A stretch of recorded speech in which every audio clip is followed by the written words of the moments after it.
Hi hello దోస్తో welcome back to HMN Adda. ఈరోజు మనం తెలుసుకోబోయే సరికొత్త నోటిఫికేషన్తో మీ ముందుకి. అదేంటంటే ఎస్ఎస్సి సీజీఎల్లో 2024 నోటిఫికేషన్ అనేది రిలీజ్ చేయడం జరిగింది. అయితే నోటిఫికేషన్ గురించి పూర్తిగా తెలుసుకునే ముందు ఎవరైతే ఫస్ట్ టైం మా ఛానల్ విజిట్ చేస్తున్నారో వాళ్ళు సబ్స్క్రైబ్ చేసుకోండి. అలాగే బెల్ ఐకాన్ కూడా ఆన్ చేయండి. దాని ద్వారా మేము చేసే నెక్స్ట్ వీడియోస్ అనేవి మీ ముందు నోటిఫికేషన్ ద్వారా మీకు తెలియజేయడం జరుగుతుంది. సో వీడియోలోకి వెళ్దాం. ఏంటంటే సీజీఎల్ నోటిఫికేషన్ అనేది 2024 అనేది రిలీజ్ అవ్వడం జరిగింది. చూడండి ఇక్కడ CGL combined graduate level examination 2024 notification అనేది రావడం జరిగింది. సో అయితే ఈ డేట్ ఆఫ్ అప్లికేషన్ ఎప్పుడు స్టార్ట్ అవుతుంది ఏంటంటే దాని గురించి పూర్తిగా తెలుసుకుంటే, డేట్ ఆఫ్ అప్లికేషన్ అనేది స్టార్ట్ అవ్వడం అనేది 24/6/2024 నుంచి 24/7/2024 మధ్యన ఈ డేట్ ఆఫ్ అప్లికేషన్ అనేది జరుగుతూ ఉంటుంది అన్నమాట. సో ఇది అందరూ ఈ డేట్స్ గుర్తుంచుకోండి. అయితే లాస్ట్ డేట్ ఆఫ్ అప్లికేషన్ అనేది చూడండి ఇక్కడ, లాస్ట్ డేట్ అనేది 24/7/2024 అనమాట. ఇది last date of application. So ఈ డేట్ మిస్ అవ్వకుండా ఈ డేట్ ఎవరైతే అప్లై చేయాలనుకుంటున్నారో ఈ డేట్ కన్నా ముందే అప్లై చేసుకోండి. ఫస్ట్లోనే అప్లై చేసుకుని లాస్ట్లో సెలవు కొంచెం ఇబ్బంది పెట్టచ్చు. సో అయితే దీని యొక్క ఎవరైనా లాస్ట్ పేమెంట్ అంటే అప్లికేషన్ చేసి పేమెంట్ చేయకుండా ఉన్న వాళ్ళకి ఎవరికైతే లాస్ట్ డేట్ అయ్యామంటే 25th అనమాట. 1 డే ఎక్స్ట్రా ఇచ్చాడు. ఎవరైనా సపోజ్ ఎవరైనా మిస్టేక్ చేయకుండా అప్లై చేయడానికి ట్రై చేయండి. సపోజ్ మీలో ఏదైనా అప్లికేషన్ మిస్టేక్ అయ్యి ఉంటే వారు ఏం చేస్తారంటే ఆగస్ట్ 10th ఆర్ 11th ఆగస్ట్లో ఈ మధ్యలో మనకి అప్లికేషన్ గురించి కరెక్షన్స్ గురించి ఒక డేట్ ఇచ్చాడు. ఆన్లైన్ పేమెంట్ చేయాలి, దానికి పేమెంట్ చేస్తే మీరు కరెక్ట్ చేయగలరు అనమాట. సో అందు గురించి మ్యాక్సిమం మీరు ట్రై చేయండి ఎటువంటి కరెక్షన్స్ లేకుండా అప్లై చేయడానికి. ఇది డేట్ అనమాట. సో అయితే దీనికి 2 ఎగ్జామ్స్ ఉంటాయి అన్నమాట. ఒకటి టైర్ 1 అండ్ టైర్ 2 ఉంటాయి. అయితే టైర్ 1 ఎగ్జామ్ ఎప్పుడవుతుంది, టైర్ 2 ఎగ్జామ్ ఎప్పుడవుతుంది అని 10 డేట్స్ ఇచ్చాడు అనమాట. అంటే ఇది కన్ఫర్మ్ కాదు, మ్యాక్సిమం ఈ టైంలో ఉండొచ్చు. ప్రాపర్ షెడ్యూల్ అంటే ప్రాపర్గా ఉంటే ఈ డేట్లో మ్యాక్సిమం జరిగిపోతాయి అనమాట. అది సెప్టెంబర్ అక్టోబర్లో టైర్ 1 అవుతుంది, టైర్ 2 అంటే డిసెంబర్లో అవుతుంది అనమాట 2024. సో ఇవన్నీ టెంటేటివ్ డేట్స్ అనమాట, కన్ఫర్మేషన్ కాదనమాట. ఓకే, ఇవి డేట్స్ ఇవన్నీ చూసుకున్నాం. అయితే దీంట్లో పోస్టులు ఎలా ఉంటాయి, దీంట్లో పే స్కేల్స్ ఎలా ఉంటాయి, ఏజ్ లిమిట్స్ ఎలా ఉంటాయి అని చూసుకుంటే, ఏదైతే పే లెవెల్ ఉందో అది స్కేల్ అనేది ఎలా ఉంటుంది అంటే 44,900 నుంచి 1,42,400 అనమాట. దీనికి స్టార్టింగ్ బేసిక్ పే 44,900 అనమాట. ఇది ఒకటి చూడండి, మీరు అప్లై చేసే 1 ఎగ్జామ్ అనేది అప్లికేషన్ అనేది 30+ జాబ్స్కి అనేది మీరు ఎలిజిబుల్ అవుతారు అనమాట. అంటే మీరు ఒకే అప్లికేషన్ ఇచ్చి 30 జాబ్స్కి మీరు ఎగ్జామ్ రాస్తున్నారు అనమాట. ఓకే, సో ఇది చాలా చాలా పెద్ద నోటిఫికేషన్, అస్సలు దీన్ని మిస్ అవ్వద్దు. నాకు తెలిసి సీజీఎల్లో ఎంత పెద్ద నోటిఫికేషన్ ఎప్పుడు రాలేదు. మ్యాక్సిమం ఇయర్కి 5,000 6,000 ఇస్తాడు, కానీ ఈసారి 17,000 అన్నాడు. ఇంక టెంటేటివ్ అన్నాడు, ఇంక పెరిగే ఛాన్సెస్ కూడా ఉన్నాయని చెప్పాడు. సో అస్సలు మిస్ కావద్దు. ఏదైతే పే లెవెల్ స్కేల్ ఉందో, పే లెవెల్ 7 ఉంది కదా, ఈ 7లో దాని యొక్క ఏ జాబ్స్ ఉన్నాయంటే అసిస్టెంట్ సెక్షన్ ఆఫీసర్ ఉంటాయి, అలాగే inspector income tax officer, inspector central excise, inspector preventive officer, inspector examiner, ఇలా ఎన్ఫోర్స్మెంట్ డిపార్ట్మెంట్లోనూ ఇలా సబ్ ఇన్స్పెక్టర్ ఇలా ఉంటాయి అన్నమాట. సో ఇవన్నీ గ్రూప్ బి గ్రూప్ సి డిపార్ట్మెంట్కి సంబంధించినవి క్లాసిఫికేషన్ ఆఫ్ పోస్ట్. అయితే దీని యొక్క ఏజ్ లిమిట్ అనేది చూడండి ఇక్కడ 20-30, 18-30, మినిమం అనేది 18-30 అనమాట. 18-30 ఎవరైతే క్వాలిఫై ఉంటారో వాళ్ళు ఖచ్చితంగా మ్యాక్సిమం ప్రతి జాబ్కి ఎలిజిబుల్ అనమాట. సో ఓకే, అయితే నెక్స్ట్ పే లెవెల్ 6లో ఏ జాబ్స్ ఉన్నాయి, దీని యొక్క పే స్కేల్ ఎలా ఉంటుందంటే, దీని యొక్క పే స్కేల్ అనేది 35,400 నుంచి 1,12,400 అనేది దీని యొక్క బేసిక్ పే అనమాట. అయితే దీంట్లో ఉండే జాబ్స్ అనేవి ఇందులో కూడా executive assistant, research assistant, divisional assistant, ఇలా సబ్ ఇన్స్పెక్టర్ అంటే ఈ సబ్ ఇన్స్పెక్టర్స్ అనేవి డిఫరెంట్ ఏజెన్సీస్ ఉన్నాయి కదా. ఇప్పుడు ఎన్ఐఏ ఉంది, లేకపోతే నార్కోటిక్ బ్యూరో ఉంది, అలా డిఫరెంట్లో different pay scales, pay levels, దాని యొక్క డిపార్ట్మెంట్ బట్టి లెవెల్ కూడా మారిపోద్ది అనమాట పే. సో చూడండి, ఇందులో లగ్భగ్ మనకి 30+ జాబ్స్ ఉన్నాయన్నమాట. అస్సలు మిస్ అవ్వదు, ఇది చాలా చాలా పెద్ద నోటిఫికేషన్. చూడండి ఇక్కడ 34 జాబ్స్ మీరు చేసే అప్లికేషన్ అనేది ఇంపార్టెంట్ అనమాట. సో అయితే దీని యొక్క వేకెన్సీస్ ఎలా ఉన్నాయంటే చూడండి, ఇక్కడ వేకెన్సీస్ పూర్తి ఇక్కడ ఇచ్చారు చూడండి. అప్రాక్సిమేట్ 17,727 వేకెన్సీస్ ఉన్నాయన్నమాట. సో ఇది టెంటేటివ్ వేకెన్సీ అనమాట, ఇంకా పెరిగే ఛాన్స్ ఉందని చెప్తున్నాడు. సో అస్సలు మిస్ కావద్దు, చాలా చాలా పెద్ద నోటిఫికేషన్ అనమాట. అయితే దీంట్లో ఇది ఇప్పుడు నెక్స్ట్ ఏంటంటే దీనిలో వేకెన్సీస్ తెలుసుకున్నాం. ఇంకా ఏజ్ క్రైటీరియా ఎలా ఉంటుందని తెలుసుకుంటే, ఏజ్ అనేది చూడండి ఇక్కడ దాని యొక్క ఏజ్ అనేది 1/8/2024 ఆగస్టు 1 కల్లా వాళ్ళ యొక్క ఏజ్ లిమిట్ అనేది ఎలా ఉండాలంటే ఖచ్చితంగా ఆగస్టు 8 కల్లా 18+ అయ్యే వాళ్ళందరూ ఈ జాబ్కి ఎలిజిబుల్ అండి, సింపుల్ చెప్పాలంటే. అందు మధ్యలో 20 to 30 కూడా ఉన్నాయి కొన్ని జాబ్స్కి. ఏవైతే 20 to 30 ఉన్నాయో వాళ్ళు చూడండి, వాళ్ళు 1994 నుంచి ఒక నిమిషం చూడండి, ఎవరైతే 18 to 27 అయితే ఏజ్ లిమిట్ ఉంటారో వాళ్ళ ఏజ్ అనేది ఎలా ఉండాలంటే ఆగస్ట్ 2, 1997 నుంచి 1 ఆగస్ట్ 2006 మధ్యలో ఉండాలన్నమాట. అలాగే ఎవరైతే 20 to 30 ఇయర్స్ మధ్య ఏజ్ లిమిట్ ఉన్నారో వాళ్ళైతే 2 ఆగస్ట్ 1994 నుంచి 2004 వరకు వాళ్ళకి ఏజ్ లిమిట్ అనేది మధ్యలో ఉండాలన్నమాట. ఎవరైతే 18 to 30 అయితే సేమ్ అనమాట. ఎప్పుడు వాళ్ళకి ఏజ్ లిమిట్ అనేది 2 ఆగస్ట్ 1994 నుంచి 1 ఆగస్ట్ 2006 మధ్యలో ఉండాలన్నమాట. ఎవరైతే 18 to 32 ఉంటారో వాళ్ళకి ఏజ్ లిమిట్ ఎలా ఉండాలంటే వాళ్ళ యొక్క డేట్ ఆఫ్ బర్త్ అనేది ఇది 2 ఆగస్ట్ 1992 నుంచి 1 ఆగస్ట్ 2006 మధ్యలో ఉండాలన్నమాట. ఇది వాళ్ళకి ఏజ్ క్రైటీరియాస్ అనమాట. దీంట్లో ఏజ్ రిలాక్సేషన్స్ కూడా ఉంటాయి. ఏజ్ రిలాక్సేషన్స్ ఎలా ఉంటాయంటే చూడండి, SC/ST కేటగిరీస్కి అయితే 5 years ఉంటుంది, SC/STకి అయితే 5 years, OBC 3 years ఉంటుంది. అలాగే PWD ఎవరైతే అన్రిజర్వ్డ్ కేటగిరీస్ ఉంటారో అందులో అంటే ఫిజికల్ హ్యాండిక్యాప్డ్ ఉంటారు కదా వాళ్ళకి 10 years ఉంటుంది అన్రిజర్వ్డ్ కేటగిరీస్కి. OBCస్కి అయితే 13 years, SC/STకి 15 years ఎక్స్ట్రా ఉంటుంది అనమాట. ఎక్స్ సర్వీస్ మ్యాన్కి వాళ్ళకి సర్వీస్లో 3 years ఉంటుంది అనమాట. సో ఈ విధంగా మనకి ఇవి ఉంటాయి అనమాట. ఏంటి ఏజ్ రిలాక్సేషన్స్ ఉంటాయి.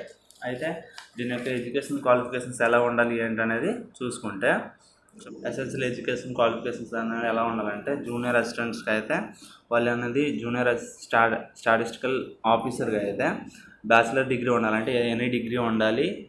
నెక్స్ట్ వాళ్ళ యొక్క ఇంటర్ అనేది 12th మ్యాథమెటిక్స్ గ్రూప్ అయి ఉండాలి. వాళ్ళకి అట్లీస్ట్ ఇంటర్లో 60% మార్క్స్ అనేవి వచ్చి ఉండాలన్నమాట. ఇది జూనియర్ స్టాటిస్టికల్ ఆఫీసర్ అనమాట.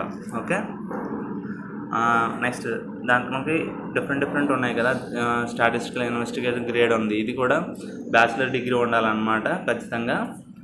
నెక్స్ట్ వీళ్ళనేది స్టాటిస్టిక్స్ సబ్జెక్ట్ ఉంటుంది కదా, ఖచ్చితంగా స్టాటిస్టిక్స్ సబ్జెక్ట్ అనేది చదివి ఉండాలన్నమాట. అంటే చూడండి, research assistant in national human rights కమిషన్లో అయితే దానికి ఎడ్యుకేషన్ క్వాలిఫికేషన్ ఉంటే బ్యాచిలర్ డిగ్రీ కంపల్సరీ అన్నమాట. ఎవరైతే డిగ్రీ క్వాలిఫై ఉన్నారో వాళ్ళు ఖచ్చితంగా ఉండాలి.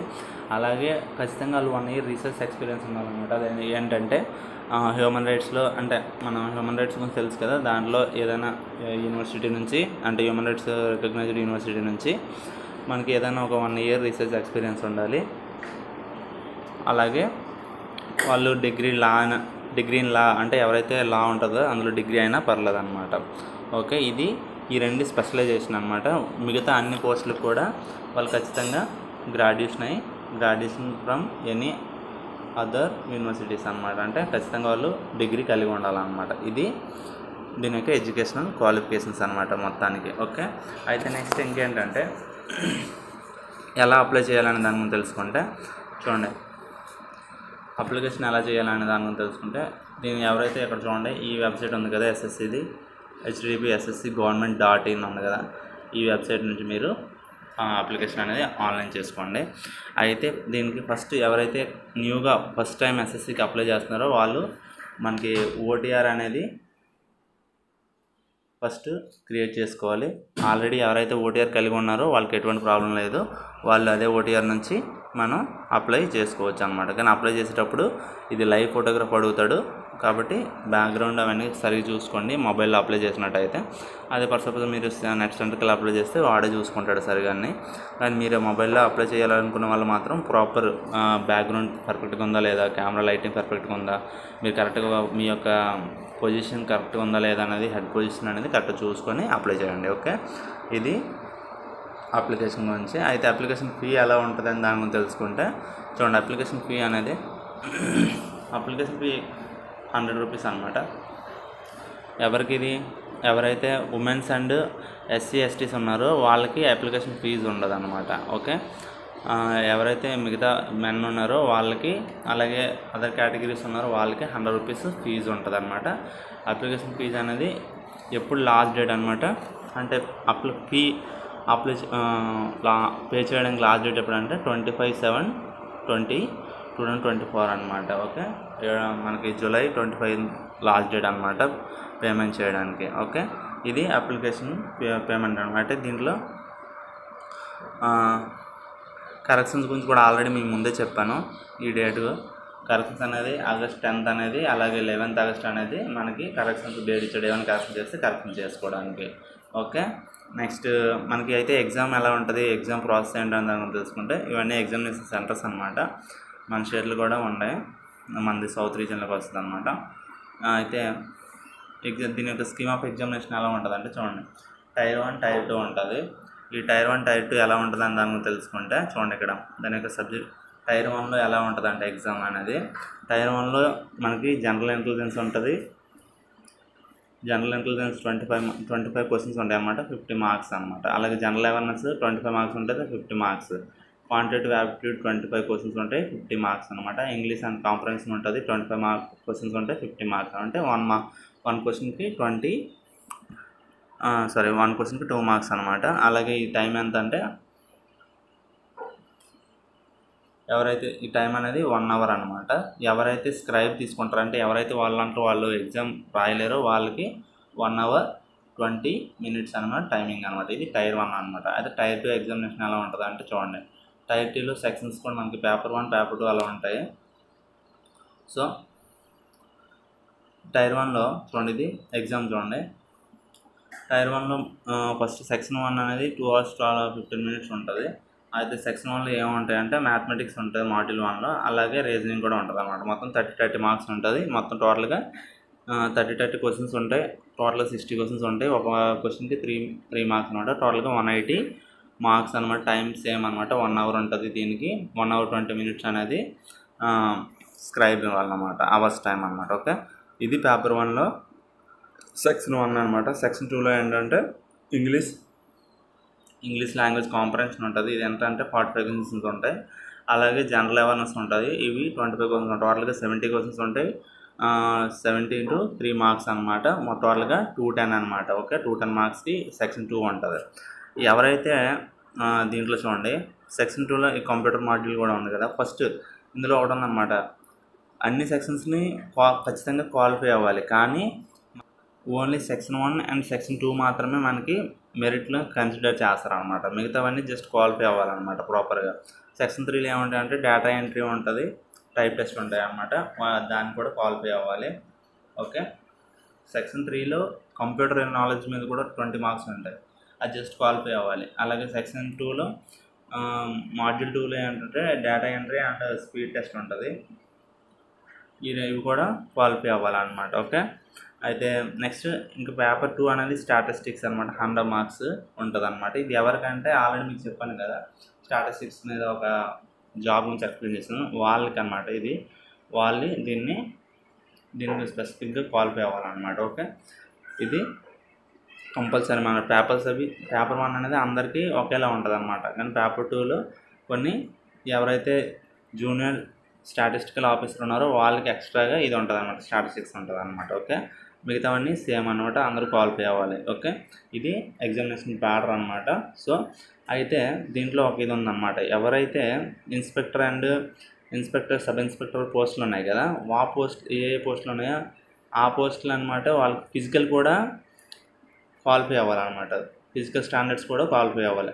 అయితే ఆ ఫిజికల్ స్టాండర్డ్స్ ఎలా ఉంటాయని దాని గురించి తెలుసుకుందాం. చూడండి, physical standards for excise sub inspector ఉంది కదా సెంటర్లో, దానికి ఎలా ఉండాలి. అలాగే ఇన్స్పెక్టర్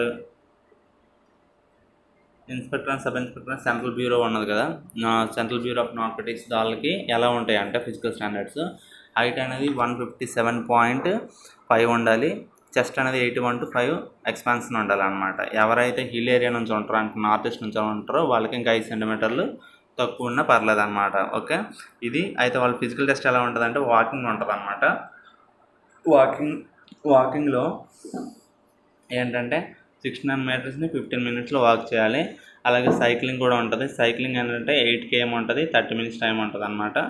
అయితే ఈ రెండిట్లో కూడా ఇది ఫిజికల్ టెస్ట్ అనమాట. ఫీమేల్ క్యాండిడేట్స్ హైట్ ఎలా ఉండాలంటే 152 సెంటీమీటర్స్ ఉండాలి, వెయిట్ 48 ఉండాలన్నమాట. వీళ్ళు ఎవరైతే ఇలియరియన్స్ ఉంటారో వాళ్ళు 2.5 సెంటీమీటర్స్ తక్కువ ఉన్నా పర్లేదు అనమాట. అలాగే 2 kg తక్కువ ఉన్నా పర్లేదు. ఓకే, ఫిజికల్ టెస్ట్ అనమాట. వీళ్ళకి 1 km ఉంటుంది, 20 minutes వాకింగ్ ఉంటుంది అనమాట. 1 km 20 minutes వాకింగ్. అలాగే సైక్లింగ్ అనేది 3 km ఉంటుంది, 25 minutes అనమాట. ఓకే, ఇవి ఫిజికల్ టెస్ట్ అనమాట. ఎవరికి central bureau of narcotics and inspectors ఉన్నాయి, inspector and sub inspector central bureau narcotics and central excise అనమాట. ఓకే, అయితే ఇంకా physical standard for post sub inspector and central bureau ఎవరైతే సిబిఐ ఉంటుంది కదా, సిబిఐలో ఎవరైతే సబ్ ఇన్స్పెక్టర్కి అప్లై చేస్తున్నారో వాళ్ళకి హైట్స్, వాళ్ళకి మెన్కి 165 సెంటీమీటర్స్ ఉండాలి, ఉమెన్కి 150 ఉండాలి. హైట్ అనేది మెన్స్ అయితే వాళ్ళకి ఒక 5 సెంటీమీటర్స్ తక్కువ ఉన్నా పర్లేదు అనమాట, ఉండాల్సిన దానికన్నా. చెస్ట్ అనేది 76 సెంటీమీటర్స్తో ఎక్స్పాన్షన్ 5 ఉండాలి. ఫీమేల్ క్యాండిడేట్స్కి ఎటువంటి